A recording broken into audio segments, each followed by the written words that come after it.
Hello viewers, I am Professor Sharanjeet, working at the Rajiv Gandhi National University of Law, Punjab. In today's lecture, we shall discuss the meaning of contract, difference with mere agreement, void agreements and voidable contracts.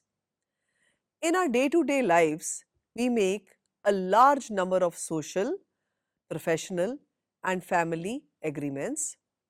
However, it is important to note that all the agreements that we make may or may not give rise to contractual relations and thereby fall in the category of formal contracts as envisaged by the Indian Contract Act of 1872. The simple difference between a contract and a mere agreement lies in the enforceability. Let us try to understand this concept with the help of some examples.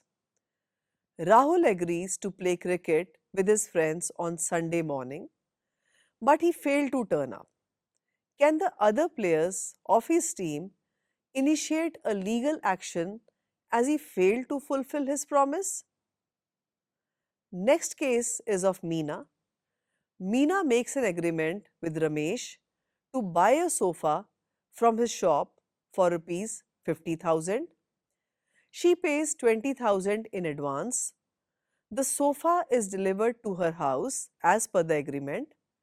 However, she fails to pay the remaining rupees 30,000 to Ramesh. Can Ramesh file a case against Meena? Going back to a 1919 case of Belfer versus Belfer, it is a very interesting and important case in this regard.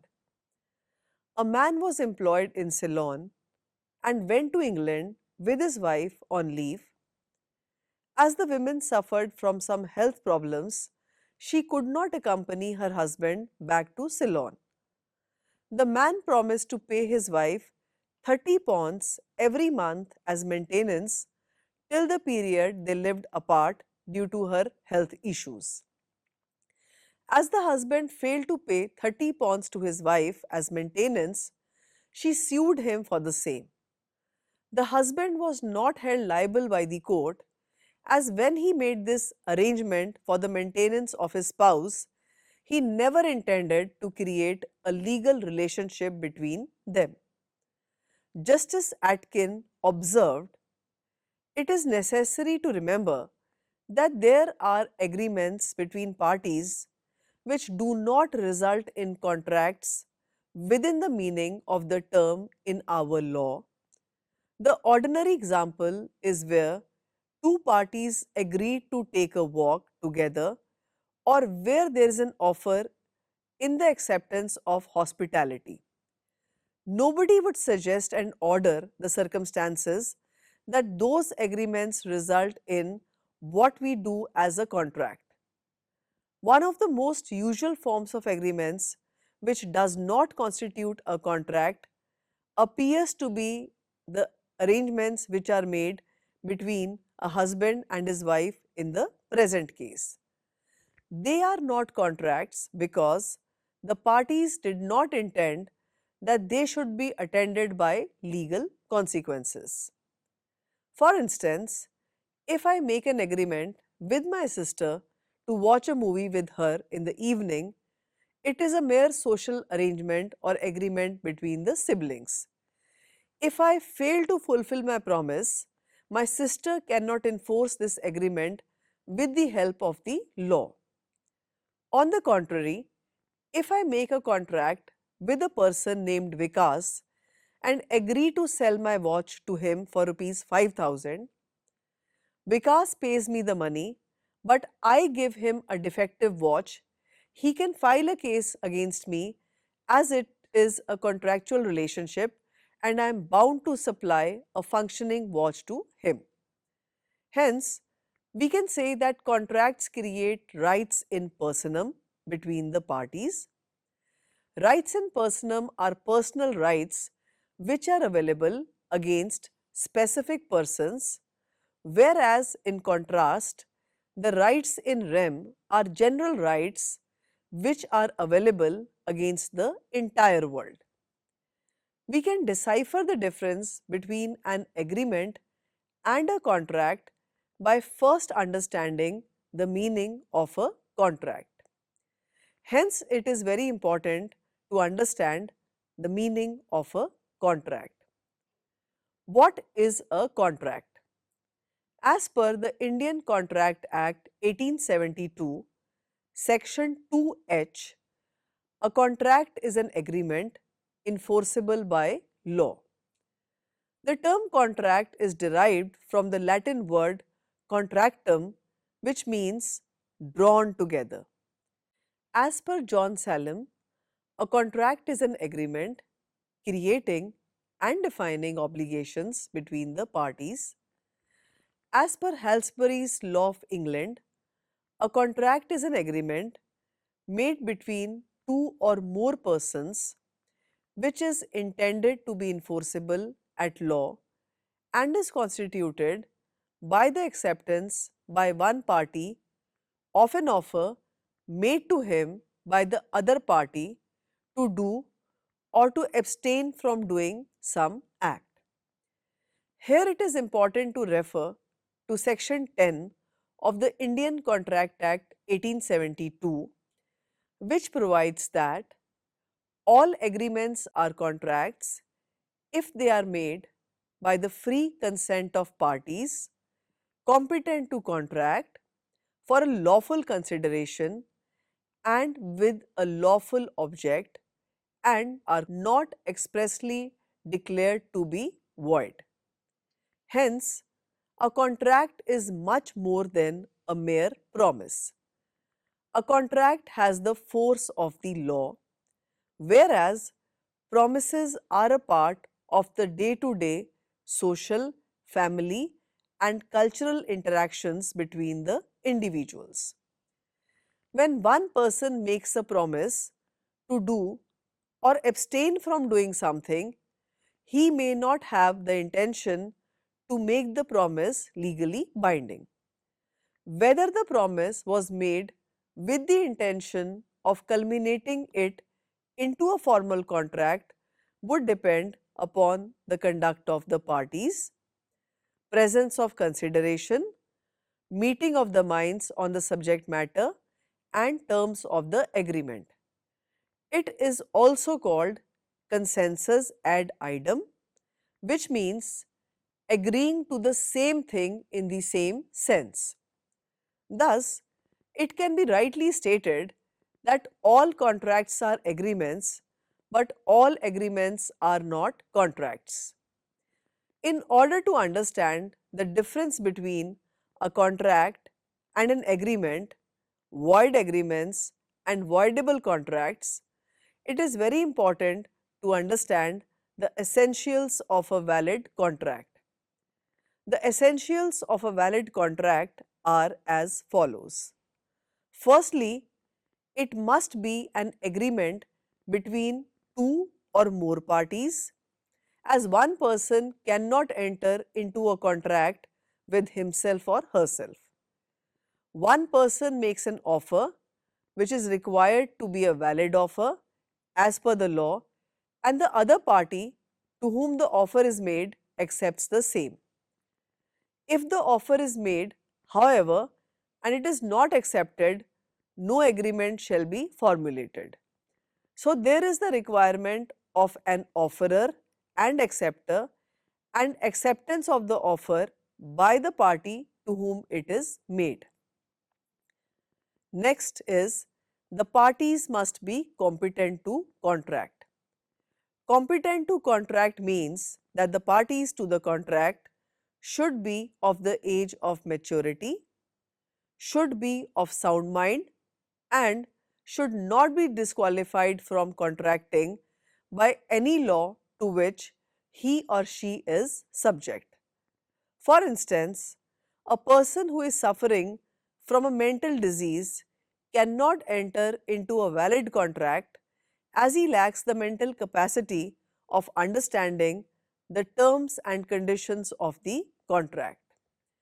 As per Section 11 of the Indian Contract Act, every person is competent to contract who is of the age of maturity according to the law to which he is subject, and who is of sound mind and not disqualified from contracting by any law to which he is subject.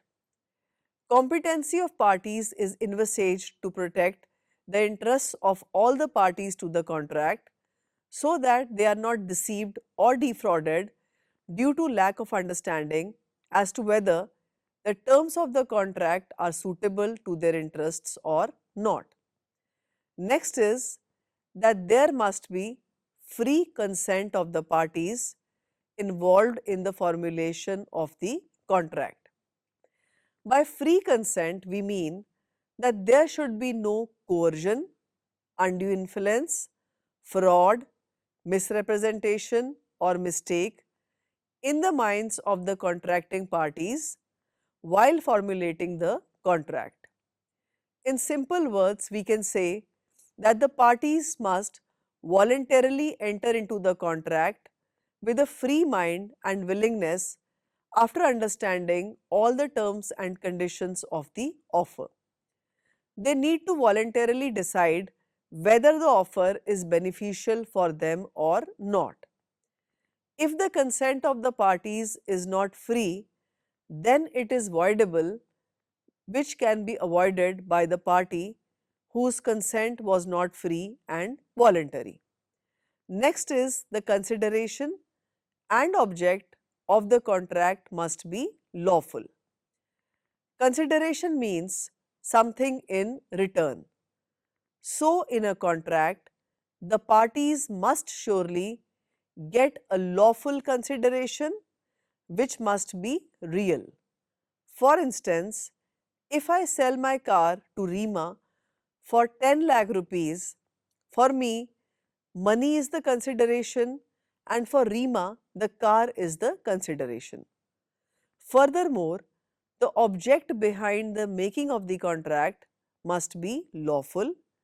Lawful means should not be forbidden by the law or which defeats the provisions of the law or involves injury to a person or his property or is immoral or opposed to the public policy. Thus, an agreement between two persons to kidnap a child and extort money from his parents is an unlawful agreement which can at no cost be enforced by the law. Next is that the agreement must not have been expressly declared to be void.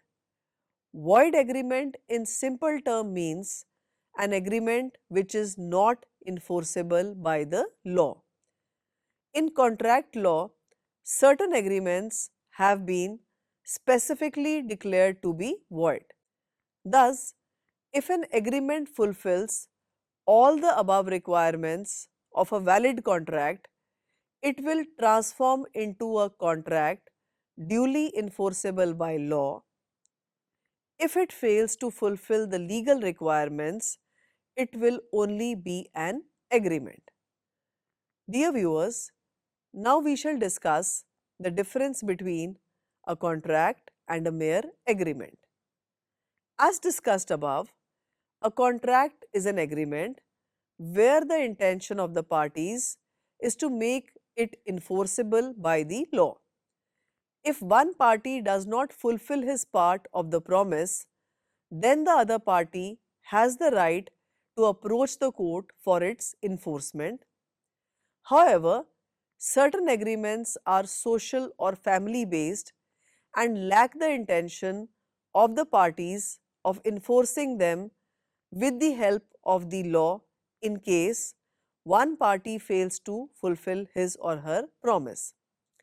For example, if a man promises to buy his wife a diamond ring on her birthday but cannot gift it to her due to financial problems, his wife cannot file a case against him in the court as it was a mere agreement and the husband never intended to make it a formal contract between them.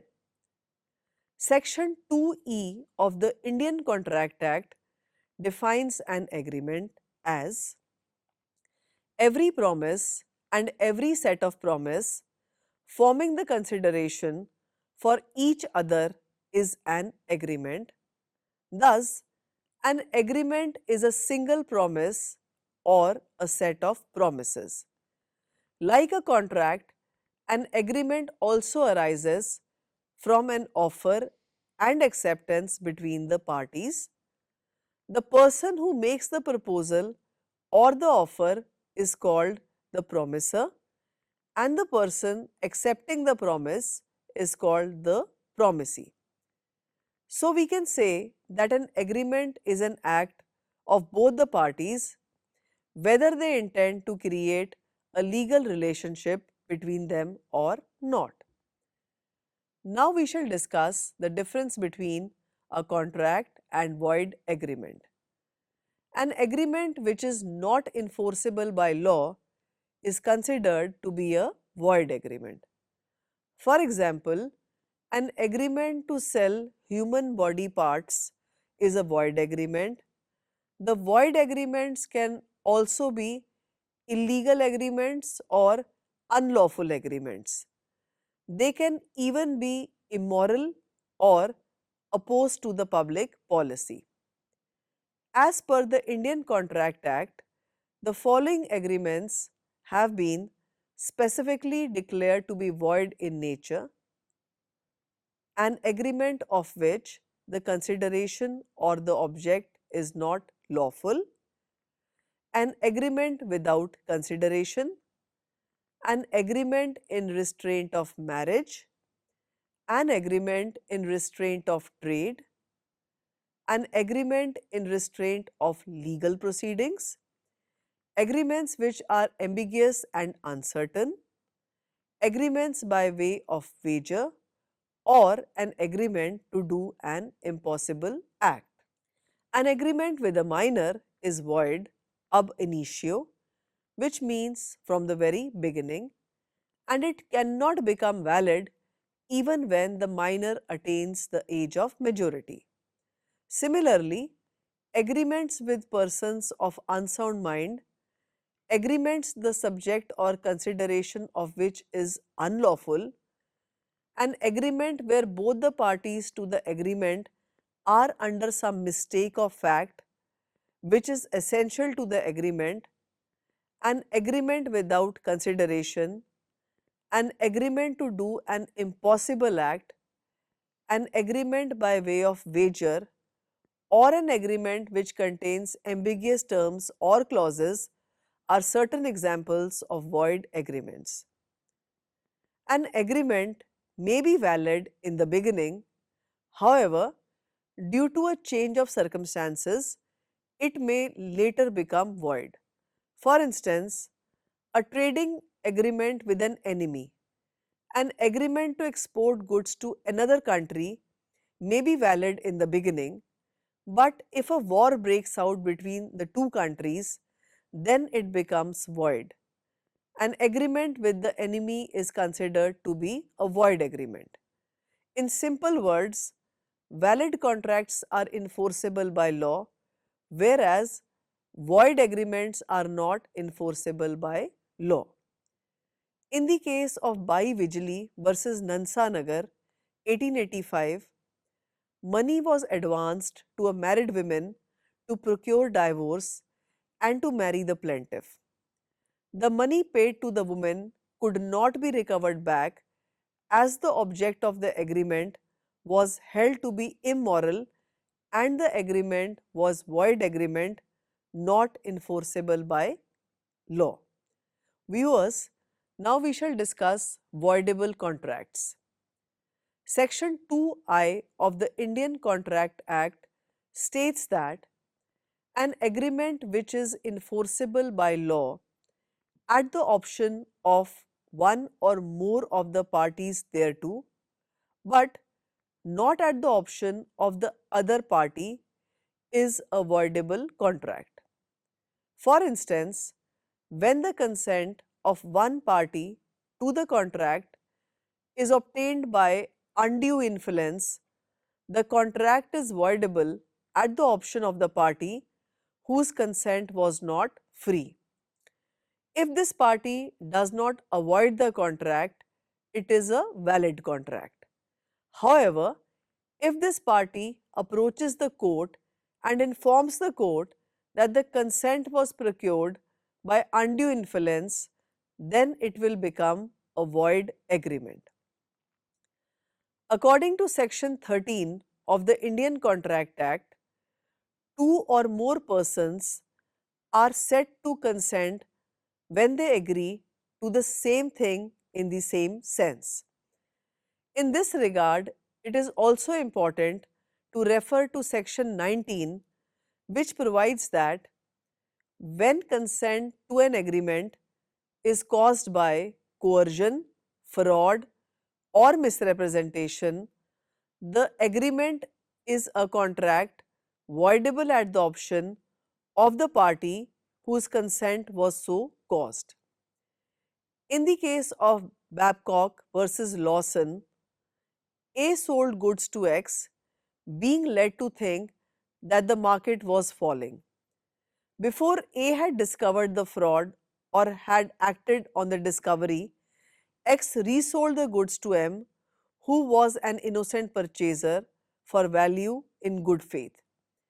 As the transaction between A and X was voidable and not void, M acquired a good title to the goods and A was left to his remedy against X by the action for deceit, and he could not avoid the contract. Here, there is a contract which is voidable in nature, and the party who was defrauded could approach the court for redressal of grievances. However, in the present case, certain rights were created in favor of M, hence the contract could not be avoided. Dear listeners, now we shall discuss the difference between void agreements and voidable contracts. A void agreement is wrong in the eyes of the law and hence cannot be enforced at law, whereas a voidable contract is a valid contract until and unless it is avoided by one party to the contract and not by the other party. Mostly the agreements where the consent of one party to the contract is not free due to coercion, fraud, undue influence or mistake are voidable at the option of the one party whose consent was not free. In the case of Takari Devi versus Ramadogra, 1984, an illiterate old woman lived separately from her husband. She gifted all her property to the donee, who was her lawyer. There was no other relationship between the donor and the donee. It was held that there was a fiduciary relationship between the two, and the donee was in a position to dominate the will of the illiterate women. Hence, there was a presumption of undue influence in this case. As a void agreement is unenforceable from its inception, it cannot be converted into a valid contract at the option of the parties. Whereas a voidable contract is not void or unenforceable from the very beginning, it is a perfectly valid contract unless one party avoids it. To conclude, dear listeners, day in and day out, we all make a large number of agreements. However, all of them are not considered as contracts and are thus not enforceable by the law. In the end, we can rightly conclude by saying that all contracts are agreements, but all agreements are not contracts. The intention of the parties as to whether they want to create a legal relationship by enforcing it as per the law is very important. Only those agreements which fulfill the requirements of a valid contract as given in the Indian Contract Act fall in the category of valid contracts. With this, we come to an end of today's academic endeavor. Thank you.